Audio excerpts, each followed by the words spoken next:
कथा मध्यरातको काठमाडौँ बस पार्कबाट सुरु हुन्छ। मुसलधारे पानी परिरहेको थियो। 10 वर्षको एउटा सानो केटो सुरज, जसको खुट्टामा एउटा फाटेको प्लास्टिकको चप्पल थियो। त्यो चप्पल पनि हिलोमा अड्किएर बारम्बार चुडिन्छ र उसले एउटा तारले बाँधेर काम चलाइरहेको थियो। उसको ओत लाउने ठाउँ भनेको बस पार्कको एउटा पुरानो होटलको पेटी हो। उसले अरूले खाएर छाडेका जुठा प्लेटहरू सफा गर्थे। साउले उसलाई एक कचौरा बासी दाल र भात दियोस्। उसको सपना ठुलो छैन, बस आजको रात भोकै सुत्न नपरोस् भन्ने मात्र छ। सडकको जीवन, अपमान र आँसु। सुरज अलि ठुलो हुन्छ। उसले बस पार्कमा भारी बोक्ने भरियाको काम सुरु गर्छ। मान्छेहरू उसलाई ए केटा भनेर बोलाउँछन्। कहिलेकाहीँ भारी बोकेको पैसा माग्दा साहुहरूले तो जस्तो सडक छाप्लाई यति धेरै पैसा किन भन्दै हप्काउँछन्। एक दिन एकजना धनी व्यापारीको सुटकेस बोक्दा झुक्किएर भुइँमा खस्छ। त्यो व्यापारीले सुरजलाई सबैका सामु थप्पड हान्छ र भन्छ, तेरो हैसियत यो फुटपाथमै मर्ने हो। त्यो अपमानले सुरजको मनमा एउटा आगो बल्छ, जसले अठोट गर्छ कि अब कसैको अगाडि हात थाप्ने छैन, बरु अरूलाई काम दिने मान्छे बन्नेछ। उसले भारी बोकेर बचाएको केही पैसाबाट एउटा पुरानो साइकल किन्छ। ऊ गाउँबाट तरकारी लिएर सहरका गल्लीमा बेच्न थाल्छ।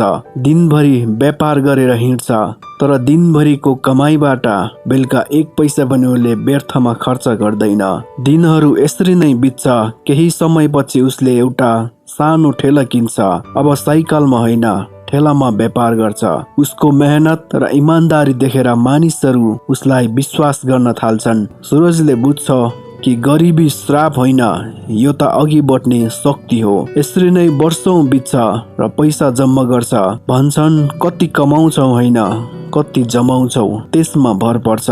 10 वर्षपछि सुरजले एउटा सानो ट्रान्सपोर्ट कम्पनी खोल्छ। कम्पनी बिस्तारै नाफा हुँदै जान्छ। केही वर्षपछि सहरकै ठुलो ट्रान्सपोर्ट कम्पनी हुन्छ। अब उसको कम्पनीमा 50 जना स्टाफ, दर्जनौं बस र ट्रकहरू छन्। अहिले सुरजसँग एउटा सानो ठेला होइन, बरु सहरकै ठुलो ट्रान्सपोर्ट कम्पनी छ। त्यही बस पार्क हो जहाँ उसले गाली खाएको थियो, होटेलको पेटीमा रात बिताएको थियो। आज त्यही उसकै नामका दर्जनौं बस र ट्रकहरू गुड्छन्। उसले सुट बुट लगाएर आफ्नो शानदारका साथ अफिसमा छिर्दा सबैले सम्मानका साथ सर भन्छन्, तर उसले आफ्नो विगत बिर्सेको छैन। उसको अफिसको एउटा सिसाको बक्स भित्र अझै पनि त्यही तारले बाँधेको फाटेको पुरानो चप्पल राखिएको छ, जसले उसलाई जमिनसँग जोडेर राख्छ। सुरजले त्यही फुटपाथमा एउटा सानो अनाथ केटालाई देख्छ जो भोकले रोइरहेको हुन्छ। ऊ आफ्नो महँगो गाडीबाट ओर्लन्छ, त्यो बच्चालाई उठाउँछ र भन्छ, आजबाट तिमी एक्लो छैनौ। सफलता जुत्ताको ब्रान्डमा होइन, मान्छेको अठोट र मेहनतमा लुकेको हुन्छ।